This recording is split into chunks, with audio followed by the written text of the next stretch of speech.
Rich dad poor dad एक ऐसी book है जिसने बहुत से लोगों की लाइफ चेंज की है। ये हमें 6 स्टेप्स बताती है रैट रेस से बाहर निकलने के लिए, यानी 9 to 5 के चक्रव्यूह से हम बाहर कैसे निकलें। तो आइए एक एक करके ये 6 अमेजिंग लेसन सीखते हैं। Lesson 1, rich people do not work for money. Robert कहते हैं कि पुअर और मिडिल क्लास लोग पैसों के लिए काम करते हैं, लेकिन अमीर लोग पैसों से काम करवाते हैं। आइए इसे एग्जाम्पल से समझते हैं। एक बहुत ही फेमस रिजॉर्ट एक गांव में खुलने वाला था, जिसकी वजह से रिजॉर्ट में बहुत से कंस्ट्रक्शन वर्कर्स की जरूरत थी। उस गांव के 2 कंस्ट्रक्शन वर्कर्स को हायर किया गया। पहले का नाम था राहुल और दूसरे का विकास। राहुल का सिर्फ एक गोल था कि वो हर रोज ज्यादा से ज्यादा सैलरी लेना चाहता था, जबकि विकास ये सोचता था कि रिजॉर्ट के आने से गांव में क्या क्या चेंजेस आएंगे और उन चेंजेस से मैं कैसे पैसिव इनकम बना सकता हूँ। दोनों पढ़े लिखे तो नहीं थे, लेकिन इंटेलिजेंट थे। दोनों ने जो सोचा वो पा लिया। राहुल ने अपने मैनेजर की चमचागिरी करी और उसने अपनी सैलरी विकास से ज्यादा करवा ली। साथ में उसने ओवरटाइम भी करना स्टार्ट कर दिया ताकि वो और ज्यादा पैसे कमा सके। उसने मैनेजर से रिक्वेस्ट करके अपने बड़े बेटे को भी काम पर लगवा लिया। अब बाकी कंस्ट्रक्टर्स के मुकाबले राहुल की सबसे ज्यादा सैलरी थी, लेकिन विकास कुछ और सोचा था। विकास ने जब रिजॉर्ट के बारे में पता किया तो उसे पता चला कि ये एक बहुत ही फेमस रिजॉर्ट है जो सिर्फ उनके गाँव में नहीं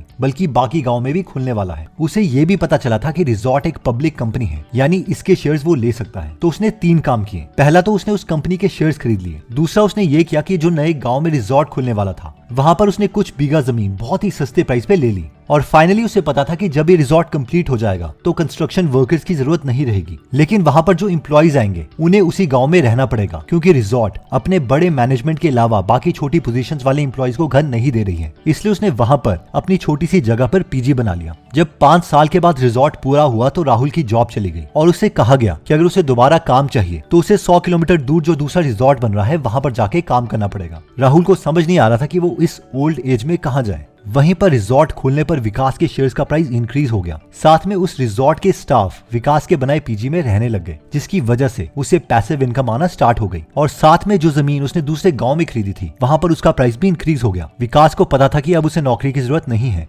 और वो पीजी से आ रहे पैसों से दूसरे गांव में भी पीजी बनाएगा। इन शॉर्ट स्टोरी की लर्निंग ये है कि विकास जैसे रिच माइंडसेट वाले लोग थोड़े टाइम के लिए पैसों के लिए काम करते हैं, लेकिन वो जानते हैं कि फ्यूचर में उन्हें पैसिव इनकम सोर्स भी बनाना है ताकि उन्हें काम ना करना पड़े। लेसन नंबर 2 आता है why teach financial literacy.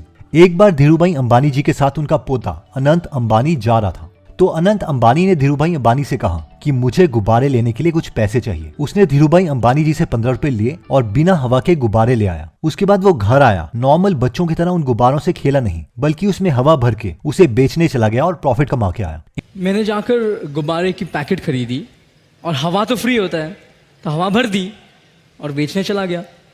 In short ये एंटरप्रेन्योरियल लेसन्स धीरूभाई अंबानी जी अपनी फैमिली वालों को भी सिखाते थे। और सिर्फ अंबानी की फैमिली ही क्यों, मेरे जितने भी बिजनेस कम्युनिटी के फ्रेंड्स हैं उन्हें शुरू से ही एक बात पता है, पहले दुकान फिर मकान। यानी रॉबर्ट कियोसाकी की भाषा में बोलें तो पहले एसेट्स और फिर लायबिलिटीज, यानी पहले इनकम सोर्स बनाओ और फिर खर्चे करो। और ये बात हम मिडिल क्लास फैमिली वालों को नहीं पता होती। वो तो शुक्र है कि रिच डैड पुअर डैड जैसी बुक्स लिखी गई हैं, जिससे हमें भी नॉलेज मिलने लगी है कि हम रैट रेस से बाहर कैसे निकल सकते हैं। अगर आपको लगता है कि हमें भी वही सीखना चाहिए जो अमीर लोग अपने बच्चों को सिखाते हैं, तो हमें बेस्ट ऑफ द बेस्ट लोगों की लिखी गई किताबों को पढ़ना पड़ेगा, जैसे कि think and grow rich, high output management, richest man in Babylon, who moved my चीज एक्सेट्रा। तो अगर आप 1000 से ज्यादा बुक समरीज हिंदी में या फिर इंग्लिश में सुनना या पढ़ना चाहते हैं तो आप गीगल एप्लीकेशन डाउनलोड कर सकते हैं। अभी गीगल ऐप में ऑफर चल रहा है कि 1 साल की सब्सक्रिप्शन जिसकी वर्थ 1247 रुपीज है और डिजिटल मार्केटिंग कॉपीराइटिंग का कोर्स जिसकी वर्थ 18,847 रुपीज है, वो सिर्फ 499 रुपीज में मिल रहा है। तो अगर आप खुद को या अपनी फैमिली को फाइनेंशियली एजुकेट करने में इंटरेस्टेड हैं, तो इसका लिंक हमने डिस्क्रिप्शन और फर्स्ट कमेंट में दे रखा है। लेसन 3 कहता है कि माइंड योर ओन बिजनेस।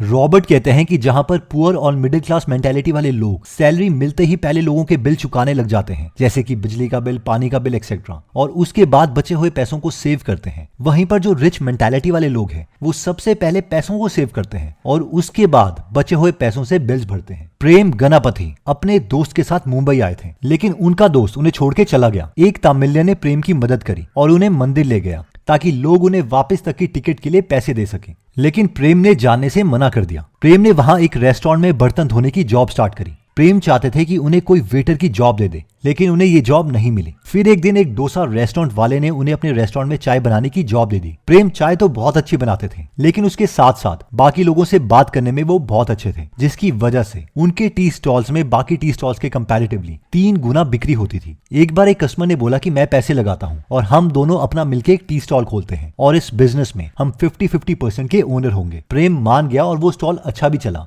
लेकिन थोड़े टाइम के बाद प्रेम के पार्टनर को लगा कि मैं इसे तो बहुत ज्यादा पैसे दे रहा हूँ, इसलिए उसने प्रेम जी को निकाल दिया। प्रेम को बहुत बुरा लगा और उन्होंने अपना डोसा आउटलेट खोलने का सोचा और उस डोसा आउटलेट को नाम दिया डोसा प्लाजा, जिसमें 150 वैरायटी के डोसा मिलते हैं। ये डोसा प्लाजा बहुत फेमस हुआ। आज डोसा प्लाजा के 26 आउटलेट्स हैं और इनके पास 150 एम्प्लॉय हैं और ये हर साल 5 करोड़ का टर्नओवर करते हैं। पर हम लोगों के मन में सवाल ये आ रहा होगा कि प्रेम जी के पास डोसा आउटलेट खोलने के लिए पैसे कहां से आए? तो ये पैसे उनकी सेविंग्स थी। जितने साल उन्होंने काम किया वो खुद को पहले पे करते थे। कई बार ऐसा टाइम आता था कि उनके पास बाकी बिल्स के लिए पैसे नहीं होते थे, लेकिन उन्हें पता था कि अगर उन्होंने पहले बिल्स पे कर दिए और खुद अपने फ्यूचर के लिए पैसे सेव नहीं करे तो वो हमेशा उसी सिचुएशन में रह जाएंगे जिस सिचुएशन में वो हैं। और इसी कॉन्सेप्ट को रॉबर्ट अपनी बुक में कहते हैं कि माइंड योर ओन बिजनेस। तो अब आते हैं लेसन नंबर 4 में, जो कहता है work to learn, don't work for money. Robert कहते हैं कि अमीर माइंडसेट वाले लोग पैसों के पीछे नहीं भागते बल्कि लर्निंग के पीछे भागते हैं। आइए इसे अमेजिंग एग्जांपल से समझते हैं। थिंक एंड ग्रो रिच एक ऐसी बुक है जो इतनी फेमस है कि बहुत से लोग बस उसे लगाकर छोड़ देते हैं ताकि उनके सबकॉन्शियस माइंड में वो स्टोर होती रहे। लेकिन क्या आप जानते हैं कि ये बुक लिखी कैसे गई थी? ओके, तो इस बुक के ऑथर है नेपोलियन हिल। नेपोलियन हिल को उस वक्त के दुनिया के रिचेस्ट इंसान एंड्रयू कार्नेगी ने बुलाया था और उन्होंने कहा कि मैं दुनिया को अमीर बनने का सीक्रेट और उसकी फिलॉसफी देना चाहता हूँ, लेकिन इसके लिए कम से कम 20 साल लगेंगे। अगर तुम मेरे लिए काम करना चाहते हो तो मैं 20 सालों तक तुम्हें कोई सैलरी नहीं दूंगा। मुझे अभी का अभी बताओ कि तुम ये डील करना चाहते हो या नहीं। अब ये सुन के पहले नेपोलियन हिल को कुछ समझ नहीं आया कि उन्हें ये ऑफर एक्सेप्ट करना चाहिए या नहीं, लेकिन फिर उन्होंने सोचा कि अगर मुझे दुनिया का सबसे अमीर आदमी कुछ करने के लिए कह रहा है तो मुझे ये ऑफर एक्सेप्ट कर ही लेना चाहिए। और नेपोलियन हिल इस काम के लिए मान गए। उसके बाद एंड्रयू कार्नेगी ने नेपोलियन हिल को उस वक्त के बहुत फेमस लोगों से मिलवाया और कहा कि मैं जानता हूं कि ये फ्यूचर में बहुत अमीर बनने वाले हैं, बस जाओ और पता करो कि इन सब में क्या कॉमन है। इन सब में सबसे पहले इंसान थे हेनरी फोर्ड। अगर हम मिस्टर फोर्ड को नहीं जानते तो इट्स ओके, लेकिन हमने उनकी गाड़ियों का नाम फोर्ड तो सुना ही होगा। तो उसके बाद नेपोलियन हिल ने एक एक करके सब अमीरों से मिले और उन्होंने ये बुक लिखी थिंक एंड ग्रो रिच, जिसकी वजह से वो खुद भी मिलियनेयर बने। इन शॉर्ट ये रेडी थे फ्री में 20 साल तक काम करने के लिए। इतना ही नहीं, वॉरेन बफेट ने शुरू में बेन ग्राहम से बोला था कि मैं आपके लिए फ्री में काम करना चाहता हूं, और फिर बेन ग्राहम ने उन्हें मना कर दिया क्योंकि वो उस वक्त सिर्फ ज्यूज को जॉब देते थे। वैसे ही मुनीश पब्राय ने वॉरेन बफेट से बोला था कि मैं आपके लिए फ्री में काम करना चाहता हूं, और फिर वॉरेन बफेट ने मना करते हुए कहा नहीं, मैं अकेले ही ठीक हूं। इन शॉर्ट लेसन ये है कि अमीर माइंडसेट वाले लोग जल्दी से कुछ पैसे कमाने का नहीं सोचते, बल्कि वो उन स्किल्स के पीछे भागते हैं जो लॉन्ग रन में उन्हें वेल्थ क्रिएट करके दे। लेसन 5 आता है the rich invent money. Robert कहते हैं कि जो सबसे बड़ा एसेट किसी भी ह्यूमन के पास है वो है उसका दिमाग, और अगर उसने अपने ब्रेन में इन्वेस्ट किया है तो वो कभी भी एनॉर्मस वेल्थ क्रिएट कर सकता है। आइए इसे एग्जांपल से समझते हैं। एक बार एक रियल एस्टेट बिजनेसमैन ने देखा कि एक एरिया की प्रॉपर्टी की कीमत काफी बढ़ गई है क्योंकि वो रोड के साथ थी, लेकिन एक और प्रॉपर्टी थी रोड के साथ और उसका प्राइस दूसरी प्रॉपर्टी से 1/4 प्राइस पर मिल रहा था। इसका रीजन सिर्फ एक था कि सड़क और उस प्रॉपर्टी के बीच में एक गंदा सा नाला आता था जिससे बहुत बदबू आती थी, और साथ में इस प्रॉपर्टी में पहुंचने के लिए सड़क से घूम के जाना पड़ता था। तो जहां पर सब उस प्रॉपर्टी से भाग रहे थे, उस बिजनेसमैन ने इसमें अपॉर्चुनिटी देखी। उसने वो प्रॉपर्टी जल्दी से खरीद ली और 3 लाख रुपए इन्वेस्ट करके उसका नाला बंद करवा दिया और साथ में सड़क से लेकर उस प्रॉपर्टी तक एक छोटा सा पुल बना दिया। ये 2 काम करते ही उस प्रॉपर्टी की कीमत भी दूसरी प्रॉपर्टी जितनी हो गई और उसने वो प्रॉपर्टी को बेचकर 3 गुना का प्रॉफिट कमाया। नेक्स्ट लेसन नंबर 6 आता है ओवरकमिंग ऑब्स्टेकल्स। रॉबर्ट कहते हैं कि 4 बेसिक टाइप की रुकावटें हैं जिसकी वजह से हम डिसीजंस नहीं ले पाते, और ये 4 चीजें हैं डाउट यानी खुद की कैपेबिलिटीज पर शक करना, लेजीनेस यानी सुस्ती, बैड हैबिट्स यानी बुरी आदतें, और फियर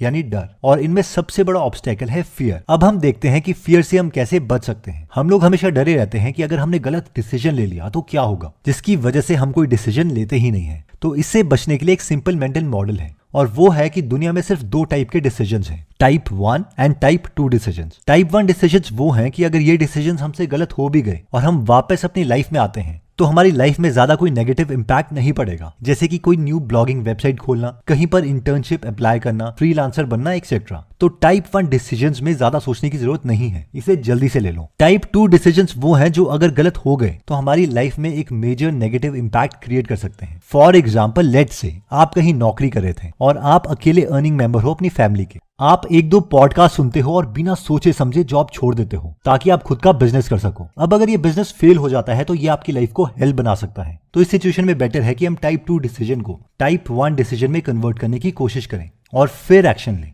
जैसे कि इस केस में आप जॉब के साथ ही और मेहनत करो और बिजनेस स्टार्ट करने की कोशिश करो। अगर आपका बिजनेस चल पड़ता है और आपको सैलरी से 3 से 4 गुना पैसा आ रहा है और आपको लगता है कि अब आपका बिजनेस स्टेबल भी है, तो उस वक्त पर जॉब छोड़ो, क्योंकि इस वक्त ये हमारे लिए टाइप 1 डिसीजन है। आई होप ये 6 लेसन हमें याद रहेंगे और ये 6 लेसन हैं। Lesson 1, rich people do not work for money. Lesson 2, why teach financial literacy. Lesson 3, mind your own business. Lesson 4, work to learn, don't work for money. Lesson 5, the rich invent money. Lesson 6, overcoming obstacles. Also Giggle application एक अच्छा source है जहां पर हम अपनी financial knowledge improve कर सकते हैं और इस एप्लीकेशन का लिंक हमने डिस्क्रिप्शन और फर्स्ट कमेंट में दे रखा है। एनीवेज दोस्तों, अगर आप ऐसे नॉलेजेबल वीडियोस मिस नहीं करना चाहते तो सब्सक्राइब करने के बाद बेल का बटन दबाना मत भूलिएगा। आप कमेंट करके ये भी बता सकते हैं कि आप नेक्स्ट वीडियो किस टॉपिक पर चाहते हैं। जल्दी हम आपसे दोबारा मिलेंगे। जय हिंद।